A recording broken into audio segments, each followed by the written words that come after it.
Hello my dear students, आइए हम लोग बात करते हैं इकोनॉमिक्स के बारे में। इकोनॉमिक्स हम लोग यहाँ पे मॉडल सेट पेपर करने वाले हैं जिसका आपके पास एमसीक्यू क्वेश्चन सॉल्व करेंगे। जो 30 क्वेश्चंस आपके पास आने वाले हैं तो उसका क्वेश्चन हम लोग अभी आइए देखते हैं। क्वेश्चन नंबर वन बोलता है what is the slope of production possibility curve. Production possibility curve का कौन सा स्लोप होता है? तो ये आपका नेगेटिव स्लोप का होता है, लेफ्ट टू राइट, इसीलिए आपका आंसर हो जाएगा left to right A number. ठीक है। नेक्स्ट आपके पास बोला है micro economics includes. Micro economics में क्या होता है? तो individual unit, small unit, individual price determination या all of these sir.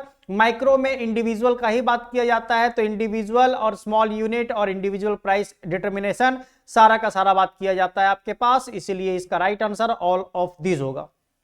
Next, which are a central problem of an economy. Economy का हमारा सेंट्रल प्रॉब्लम क्या है सबसे ज्यादा? तो allocation of resources, optimum utilisation of resources, economic development या all of these. All of these सारे के सारे हमारे पास सही ऑप्शन हैं, यानी रिसोर्स को एलोकेट करना, फिर ऑप्टिमम यूटिलाइज करना रिसोर्सेस का, फिर डेवलपमेंट हमारा किस तरह का होना चाहिए, इकोनॉमिक डेवलपमेंट, वो सारा इसका प्रॉब्लम है। ठीक है, तो ऑल ऑफ दीज इसका राइट आंसर होगा।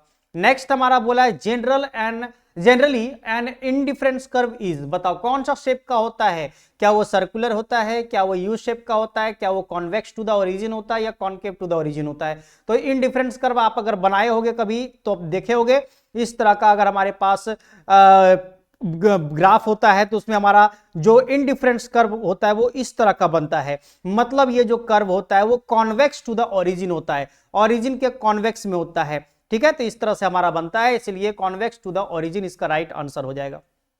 Next, generally the slope of a demand curve. Demand curve का क्या होता है? नेगेटिव होता है, पॉजिटिव होता है, first negative first then negative, ये मतलब कौन सा? तो हमारे पास इसका राइट आंसर होगा नेगेटिव, क्योंकि स्लोप जो होता है डिमांड कर्व का हमेशा नेगेटिव होता है। अगर हम लोग का इस तरह का कर्व रहता है तो डिमांड कर्व हमेशा झुका हुआ इस तरह से रहता है, नेगेटिव स्लोप का रहता है, इसीलिए इसको नेगेटिव स्लोप बोलते हैं। आई बात समझ में? तो 5 का हो जाएगा बी ऑप्शन नेगेटिव। नेक्स्ट हमारे पास दिया हुआ यूटिलिटी इज रिलेटेड टू। बताओ यूटिलिटी हमारा किससे रिलेटेड होता है? यूजफुलनेस से होता है, मोरालिटी से होता है, सेटिस्फैक्शन ऑफ ह्यूमन वांट्स या ऑल ऑफ दीज। तो आपको अच्छे से पता होगा कि यूटिलिटी का मतलब होता है सेटिस्फैक्शन ऑफ ह्यूमन वांट्स। मतलब ह्यूमन वांट्स को सेटिस्फाई अगर करने में समर्थ हो जाता है कोई भी प्रोडक्ट तो हम लोग बोलते हैं ये यूटिलिटी का काम करता है, इसीलिए यूटिलिटी होता है satisfaction of human wants. Next, question number 7 बोलता है elasticity of demand for necessary goods is.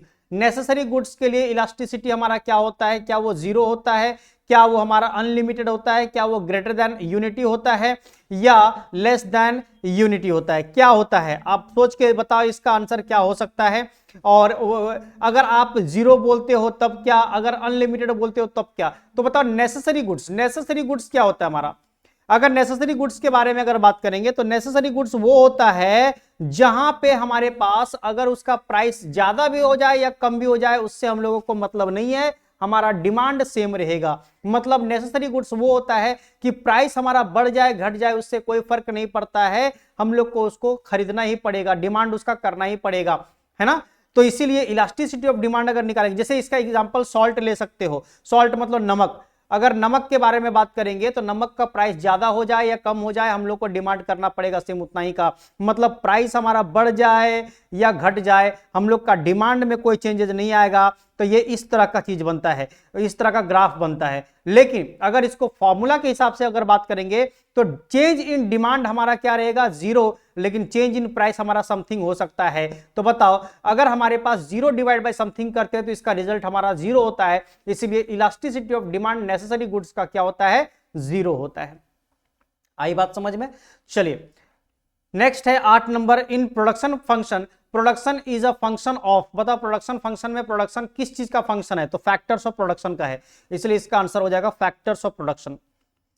Next, which of the following is included in money cost. Money cost में कौन सा इंक्लूड करता है? Normal profit, explicit profit cost, implicit cost या all of this? सारा का सारा इसमें हमारा होता है, लेकिन नहीं एक्सप्लिसिट कॉस्ट आता है इसमें, क्योंकि इंप्लिसिट कॉस्ट उसमें नहीं आता है, सिर्फ एक्सप्लिसिट कॉस्ट आता है। इसीलिए हमारा मनी कॉस्ट में इंक्लूड जो किया जाता है वो कौन सा? एक्सप्लिसिट कॉस्ट किया जाता है। ठीक है। Next, which of the following is not fix cost, fix cost कौन सा नहीं है, तो कॉस्ट ऑफ रॉ मटेरियल हमारा इसका आंसर हो जाएगा, क्योंकि इंश्योरेंस प्रीमियम आपको करना ही पड़ेगा पेमेंट, इंटरेस्ट भी आपको पेमेंट करना ही पड़ता है, रेंट ऑफ फैक्ट्री भी पेमेंट करना ही पड़ता है, लेकिन रॉ मटेरियल का कॉस्ट जो होता है वो आप ज्यादा खरीदोगे तो ज्यादा प्राइस देना पड़ेगा, कम खरीदोगे तो कम, मतलब ये फिक्स नहीं होता, ये फ्लक्चुएट करता है, हमारा फ्लेक्सिबल होता है ये हमारा, ठीक है। नेक्स्ट बोला if other problems are remaining same the quantity supplied of a good increases by 6% due to an increase in its price by 5%, then what will be the value of price elasticity of supply. बताओ price elasticity of supply के बारे में अगर बात करेंगे तो अगर increase करता है आपका supply due to increase in price तो हम लोग का कितना परसेंट होगा, तो बताओ हमारा सप्लाई में कितना परसेंट का इंक्रीज कर रहा है 6%, आउट ऑफ प्राइस में इंक्रीज कितना कर रहा है 5%, बस इसको परसेंटेज में लाना है तो इंटू 100 लगा दो, अगर नहीं लाना है तो बस इसको काट दो, है ना। तो इसका मतलब इसका आंसर जो हो जाएगा वो 1.2 हो जाएगा, डिवाइड कर दो सिंपल सा आंसर निकल जाएगा, क्योंकि परसेंटेज में ऑलरेडी दे ही दिया है, तो 6% बाई 5%, या परसेंटेज काट के डायरेक्टली 1/2 कर सकते हो, 1.2 कर सकते हो। आई बात समझ में, तो इसका राइट आंसर हो जाएगा सी 1.2। नेक्स्ट 12 नंबर क्वेश्चन देखते हैं। In short run a perfectly competitive firm suffer loss when, बताओ लॉस कब सफर करता है, जब उसका मार्जिनल रेवेन्यू और मार्जिनल कॉस्ट दोनों बराबर हो जाता है। इसका राइट आंसर हो जाएगा ए, जब उसका मार्जिनल रेवेन्यू और marginal cost MR equal to MC हो जाता है, तब उसका सफर लॉस मतलब लॉस सफर करने लगता है वो लोग, ठीक है, जो कॉम्पिटिटिव फर्म होता है। नेक्स्ट 13 नंबर क्वेश्चन में बात अगर करें, if the market demand and market supply of a good are respectively D and S, then the market equilibrium can be shown by which of the following situation। बताओ जब market demand market supply दोनों हम लोग का यहाँ पे D और S से अगर डिनोट किया जाता है तो इक्विलिब्रियम में क्या होता है, इक्विलिब्रियम में क्या होता है, तो सर इक्विलिब्रियम मतलब होता है दोनों का दोनों बराबर हो जाना, मतलब मार्केट डिमांड और मार्केट सप्लाई दोनों इक्वल हो जाना, तो D इक्वल टू S हो जाता है वहां पे, मतलब D इक्वल टू S है हमारे पास, बोलो हाँ या ना। और उसके बाद हमारे पास d minus S equal to 0, अगर इसको भी सॉल्व किया जाएगा तो d इक्वल टू एस ही निकल के आ रहा है, और अगर यहाँ पे d by S equal to 1 है तो इसको भी अगर करोगे तो वही आएगा, d इक्वल टू एस ही आएगा, तो इसलिए ऑल ऑफ दिस हम लोग इसको टिक कर सकते हैं, बोलो हाँ या ना, इसमें ऑल ऑफ दिस को टिक कर सकते हैं, क्योंकि बताओ d minus S equal to 0 है, अगर तुम मैथ्स जानते हो तो d इक्वल टू एस ये भी तो बन रहा है, अगर इसको देखोगे तो d by S equal to 1 अगर है, इसका मतलब क्रॉस मल्टीप्लाई करोगे तो d इक्वल टू एस ये भी तो बन रहा है, इसका मतलब तीनों का तीनों एक ही आंसर बता रहा है, इसलिए ऑल ऑफ दिस इसका आंसर हो जाएगा। आई बात समझ में। नेक्स्ट बोला है in the situation of excess of supply the tendency of price of a good is, बताओ जब हमारा एक्सेस सप्लाई हो जाता है तो उस केस में प्राइस ऑफ गुड का टेंडेंसी क्या होता है, हमारा किधर हमारा बढ़ता है या घटता है, क्या होता है, तो इसका राइट आंसर आपको पता होगा ये फॉल करता है, ठीक है, जब एक्सेस सप्लाई करते हैं हम लोग तो प्राइस उसका घटता है, इसलिए हम लोग का टू फॉल इसका राइट आंसर हो जाएगा। Next in the situation of free entry and exit of the firm the market price is always equal to, बताओ जब फ्री एंट्री एग्जिट होता है तो वहां पे मार्केट प्राइस क्या होना चाहिए, तो आपको पता होगा मिनिमम मार्जिनल कॉस्ट, वहां पे सबसे कम कॉस्ट रखना पड़ेगा मार्जिनल कॉस्ट, तभी आपका ये सक्सेस कर सकता है मार्केट, ठीक है। चलिए नेक्स्ट 16 नंबर क्वेश्चन के बारे में अगर बात करेंगे तो बोला है इस तरह का डायग्राम देके क्वांटिटी ऑफ डिमांड दिया हुआ है, नीचे प्राइस दिया हुआ है यहाँ पे, तो बताओ इसका हमारा क्या निकल के आ रहा है, तो इसको क्या बोलते हैं हम लोग, तो बोलेंगे यहां पे देखो प्राइस हमारा फिक्स है, प्राइस हमारा इसी जगह पे फिक्स है, डिमांड हमारा चेंज कर रहा है, डिमांड कभी यहां पे है या कभी यहां पे कभी यहां पे, तो डिमांड हमारा चेंज कर रहा है, प्राइस में नो चेंज। तो जब हम लोग का फॉर्मूला अगर बात करेंगे तो ऊपर में होता है क्वांटिटी डिमांडेड और नीचे में होता है प्राइस, जब फॉर्मूला पे बात करोगे तो, है ना। तो बताओ ऊपर में अगर डिमांड में चेंजेस हो रहा है, डिमांड मतलब समथिंग चेंज कर रहा है, और प्राइस में नो चेंज, प्राइस मतलब जीरो का चेंज हो रहा है, तो समथिंग बाय जीरो का मतलब इन्फिनिटी होता है, मतलब हम लोग का परफेक्टली इलास्टिक बोलते हैं इसको, इसलिए इसका आंसर हो जाएगा B number, perfectly elastic demand. आई बात समझ में। हाईली इलास्टिक जो होता है वो होता है हमारा ग्रेटर देन 1, फिर परफेक्टली इन इलास्टिक जो होता है वो 0 वाला होता है, और लेस इलास्टिक जो होता है वो हमारा होता है लेस देन 1 वाला, है ना। तो परफेक्टली इलास्टिक यहां पे होगा इन्फिनिटी वाला। चलिए next 17 number question, what is the number of firms in monopoly. Monopoly में कितने फर्म्स होते हैं, एक फर्म होता है मोनोपोली में, इसलिए 1 आंसर होगा। Next, what is the consumption of fixed capital called. बताओ कंजम्पशन ऑफ फिक्स्ड कैपिटल को क्या कहते हैं, क्या वो कैपिटल फॉर्मेशन होता है, क्या वो डेप्रीसिएशन होता है, क्या वो इन्वेस्टमेंट होता है, क्या वो ऑल ऑफ दिस होता है, तो इसका डेप्रीसिएशन बोलते हैं। कंजम्पशन ऑफ फिक्स्ड कैपिटल, जब फिक्स कैपिटल को कंज्यूम करते हैं तो उसको डेप्रीसिएशन बोल सकते हैं हम लोग यहाँ पे, ठीक है, इसलिए इसको डेप्रीशिएट किया जाता है, तो डेप्रीसिएशन इसका नाम बोल सकते हैं हम लोग, ठीक है।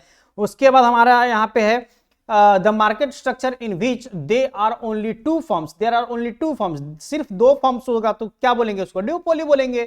मोनोपोली में एक होता है, ड्यूपोली में दो होता है, इसलिए दो फर्म अगर होगा तो ड्यूपोली बोलेंगे उसको, ठीक है। Next, which one is included in secondary sector, secondary sector में कौन सा आता है, क्या वो इंश्योरेंस आता है, क्या वो मैन्युफैक्चरिंग होता है, क्या वो ट्रेड होता है, क्या वो बैंकिंग होता है, तो आपको इसका अच्छे से पता चल गया होगा, ये होता है मैन्युफैक्चरिंग, ठीक है। सेकेंडरी में मैन्युफैक्चरिंग आ जाता है, हमारा मैन्युफैक्चर करने वाला काम आता है। पहला वाले में क्या होता है, नेचुरल गिफ्ट जो होता है हमारा, नेचुरल रिसोर्सेज जो होता है, जैसे हम लोग क्या कर रहे हैं, लकड़ी काट के ला रहे हैं जंगल से, तो हमारा वो क्या हो गया, प्राइमरी हो गया। और सेकेंडरी में क्या, उसको मैन्युफैक्चर किया जा रहा है। अगर फर्नीचर बनाना है तो फर्नीचर बनाने के लिए मैन्युफैक्चरिंग कंपनी में हम लोग मैन्युफैक्चर करना शुरू करते हैं, तो वो हम लोग का होता है सेकेंडरी, इसलिए सेकेंडरी पूछा गया तो मैन्युफैक्चरिंग होगा इसका, ठीक है। Next, monetary policy is related with, बताओ मॉनेटरी पॉलिसी किससे रिलेटेड होता है, open market operation, taxes, public debt या पब्लिक एक्सपेंडिचर, तो इसका right answer open market operation होगा। मॉनेटरी पॉलिसी जो होता है वो ओपन मार्केट ऑपरेशन से रिलेटेड होता है, ठीक है। Next, Keynesian multiplier establishes relationship between, बताओ केनेसियन का मल्टीप्लायर जो होता है वो किसका किसका रिलेशन दिखाता है, क्या वो इन्वेस्टमेंट इनकम का दिखाता है, क्या वो इनकम कंजम्पशन का दिखाता है, क्या वो सेविंग इन्वेस्टमेंट का दिखाता है, या नॉन ऑफ दिस, तो ये इन्वेस्टमेंट और इनकम का दिखाता है, ठीक है, इनकम और इन्वेस्टमेंट का दिखाता है। अगर आप इन्वेस्टमेंट ज्यादा करोगे आपका इनकम ज्यादा होगा, तो मल्टीप्लायर जो होता है वो वहां पे, ठीक है। Next, Wheat is an intermediate good in manufacturing of which of the following goods, बताओ कौन सा गुड्स के लिए यहाँ पे मैन्युफैक्चरिंग को मैन्युफैक्चर करने के लिए इंटरमीडिएट गुड आता है, तो बताओ चपाती मतलब रोटी जो होता है वो, फिर बिस्किट, फिर ब्रेड, ऑल ऑफ दीज इसका राइट आंसर हो जाएगा, ऑल ऑफ दीज।